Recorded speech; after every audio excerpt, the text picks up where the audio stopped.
వచ్చేది మన బక్రీద్. అవును. ఓకేనా? బక్రీద్ పండుగ చాలా గ్రాండ్‌గా చేసుకుంటారు ముస్లిమ్స్. కానీ ఒకటి సార్, గోమాతను పూజించే వాళ్ళకు బక్రీద్ పండుగ ఒక శత్రువుగా చూస్తుంటారు.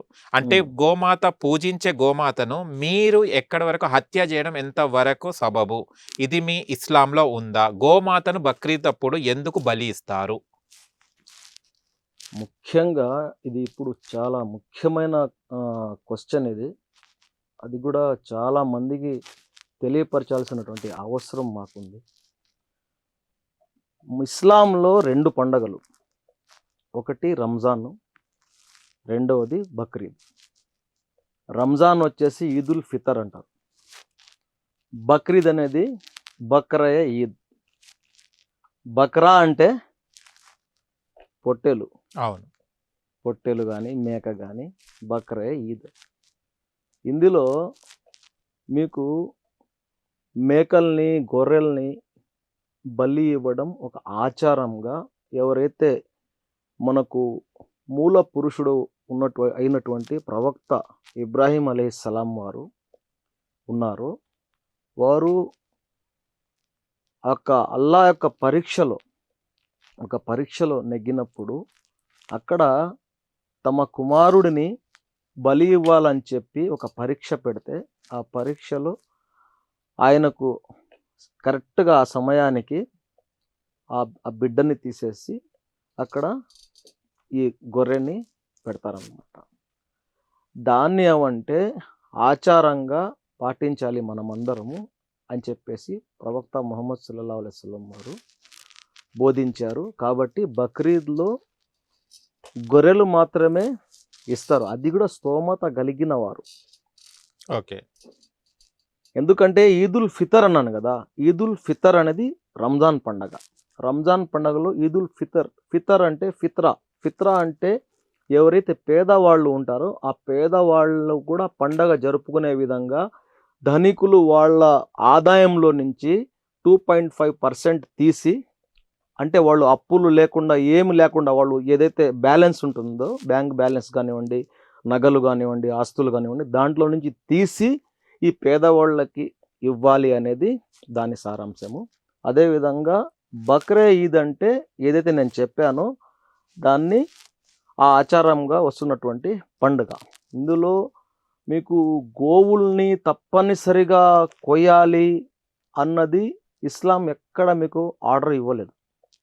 అయితే పెద్ద జంతువుల్ని కూడా కోసేవాళ్ళు అప్పట్లో గోవుల్నే కాదు ఒంటెల్ని కోసేవాళ్ళు, అదేవిధంగా పెద్ద జంతువుల్ని కోసేవాళ్ళు. అంతేగానివ్వండి మీరు తప్పనిసరిగా ఇది చేయాల్సిందే అని చెప్పలేదు. మన భారతదేశంలో ఏదైతే దారుల్ ఉలూమ్ దేవబంద్ మదర్సా ఇంటర్నేషనల్ స్కాలర్స్ అక్కడి నుంచి వచ్చి ఎంతోమంది భారతదేశం కోసం స్వతంత్ర పోరాటంలో పాల్గొని ప్రాణత్యాగాలు చేసినటువంటి దారుల్ ఉలూమ్ మదర్సా నుంచి ఫత్వాలు జారీ చేశారు. జామియా నిజామియా ఇక్కడ ఉన్నటువంటి హైదరాబాద్లో ఈ మదర్సా నుంచి కూడా ఫత్వాలు వచ్చినాయి.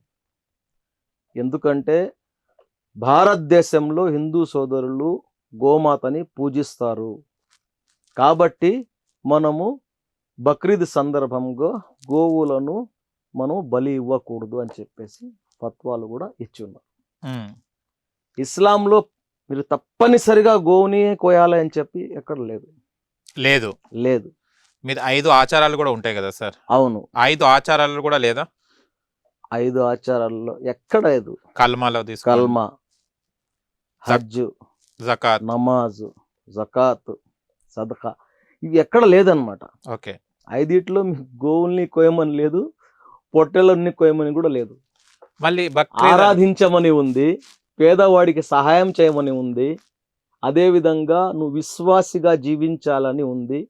విశ్వాసిగా జీవించడం అంటే సన్మార్గంలో నడవడం, సత్యం వైపు నడవడం, ధర్మబద్ధంగా మెలగడం, అందరితో మానవత్వంతో ఉండడం, ఇది ఇస్లాం నేర్పిస్తుంది. మరి ఇస్లాం నేర్పిస్తుంది అంటున్నారు కదా సార్, మళ్ళీ బక్రీద్ అనగానే బక్రా అన్నారు. పొట్టేల్ని ఆ టైంలో మీరు చెప్పడం జరిగింది, ఆ పూర్వీకులు అక్కడ జరిగిన సమయంలో అది చెప్పింది. కానీ ఇప్పుడు మళ్ళీ కొయ్యడమే ఆచారం లేదన్నప్పుడు మళ్ళీ మీ ఆచారాన్ని ఎందుకు ఫాలో అవుతున్నారు? ఎవరు ఫాలో అవుతున్నారు? ఇప్పుడు ఎవరైతే ఇప్పుడు బక్రీద్ రాగానే పొట్టేలు కోస్తున్నారు, అవును. కోసేవారు గోమాతలను కోస్తున్నారు, ఇంటింటికి వెళ్ళి పంచడం జరుగుతుంది. మళ్ళీ ఈ ఆచారం ఎందుకు ఇంకా ఫాలో అవుతున్నారు? మీరు ఫత్వా కూడా వచ్చిందని అంటున్నారు. గోమాత అయినా ఈ ముస్లింలు ఎందుకు వింటలేరు, ఎందుకు చేస్తున్నారు? మీకు ఏ ఫత్వాలు ఎప్పుడైతే వచ్చినాయో చాలా మీకు 99% తగ్గిపోయింది. గోమాత. గోమాతని చేయడము ఓకే. తగ్గిపోయింది. ఎక్కడో ఒక చోట కొంతమంది మూర్ఖులు ఉంటారండి. అతివాదులు అన్ని మతాల్లో ఉంటారు. ఆ అతివాదుల వల్ల సమాజం మొత్తం బద్నాం అవుతుంది. అది ముస్లింలు కానివ్వండి, హిందువులు కానివ్వండి, ఏ మతస్థులైనా కానివ్వండి, ఈ కొద్ది మందితో బద్నాం అవుతుంటారు. కానీ కొంతమంది మూర్ఖత్వం, దీన్ని కూడా నేను తీవ్రంగా ఖండిస్తున్నాను. ఉమ్. ఎందుకంటే వాళ్ళు మనోభావాలు దెబ్బతింటున్నాయని చెప్పి తెలిసి కూడా చేసే కొన్ని ఉంటాయే, చాందాసవాదం, దీన్ని మాత్రం చేయకూడదు. ఈ చేసేవాళ్ళని మనం క్షమించకూడదు. ఎందుకంటే మన దేశంలో మనం ఒకే చోట పుట్టి ఒకే చోట పెరిగి సాంప్రదాయాల్ని గౌరవించుకుంటూ ఒకరిని ఒకరు మనం మర్యాదపూర్వకంగా పలుకుతూ మనం మానవత్వం చాటుతూ మతం కన్నా ముందు మానవత్వంతో మనం ముందుకెళ్తుంటాం. ఈరోజు ఒక చోట యాక్సిడెంట్ అయితే ఏ కులము ఏ మతము చూడకుండా సహాయం ముందు పోయి సహాయం చేస్తాం. అవ్వక ముందు కూడా సహాయం చేస్తాం. మీరే ఒకవేళ మీ అవును. కారు వెనక్కి తీస్తుంటే తగలుతా ఉండింది అనుకోండి, మీ అరే కారు అని చెప్తాం. ఉండు బాబు నీ కారు తగులుతుంది. ఎందుకంటే అంత మానవత్వం ఉన్నటువంటి దేశం ఉంది. ఈ సంస్కృతిని మనం విచ్ఛిన్నం చేయడము కరెక్ట్ అయిన పద్ధతి కాదు. అది ఎవరైనా కానివ్వండి. కాబట్టి కొంతమంది ఎక్కడో ఏదో జరుగుతూ ఉన్నాయి. నేనేం చెప్తానంటే వాళ్ళని ఉద్దేశించి మొత్తం ముస్లిం సమాజాన్ని రుద్దడము ఇది కూడా కరెక్ట్ కాదు. ఉమ్. ఎవరైతే సోకాల్డ్ ఈరోజు గోహత్య చేస్తున్నారు అని ఏదైతే చెప్తా ఉన్నారో, చెప్పి వాళ్ళు రకరకాలుగా చాలా ఘోరంగా అసలు మాట్లాడుతూ ఉన్నారు. మీడియా ముఖంగా కానివ్వండి, సోషల్ మీడియాలో కానివ్వండి, బక్రీద్ వస్తేనే గుర్తుకొస్తాయి ఇవన్నీ. ఎందుకు కావచ్చు? సాధారణ సమయంలో ఇదే గోహత్యలు చేసే అల్ కబీర్ కంపెనీ వద్దకి ఒక్కడు పోయాడా? ఇదే హైదరాబాద్లో ఉంది, ముస్లింలదే అది. ఇలాంటి 4 ఉన్నాయి. ఓకే. ఎక్కడెక్కడ సార్? ఒక్కటి కూడా ముస్లింలకు సంబంధం లేదు.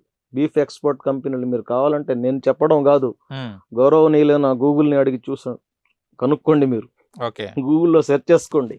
నేను ఆధారాలతో చెప్పాల్సిన అవసరం లేదు, ఆధారాలు పట్టుకురావాల్సిన అవసరం లేదు. అందరూ నాన్ ముస్లిమ్స్, దాంట్లో మార్వాడీలు ఉన్నారు, అన్న మతస్థులు ఉన్నారు, బీఫ్ ఎక్స్పోర్ట్ చేస్తున్నారు. అంటే లక్షల కోట్ల ఆదాయం వాళ్లకు బద్నాం అయితే మేమవుతున్నాం ఇక్కడ. ఓకే. కళ్యాణి బిర్యానీ కూడా బీఫ్ బిర్యానీ కదా. అవును. అది ఎవరిదండి? ముస్లింలదా? అంటే చాలా వరకు అదే అనుకుంటారు. కళ్యాణి బిర్యానీ అంటే ముస్లిమ్స్ వాళ్ళదనే అనుకుంటారు. ముస్లిమ్స్ కాదు. ఓకే.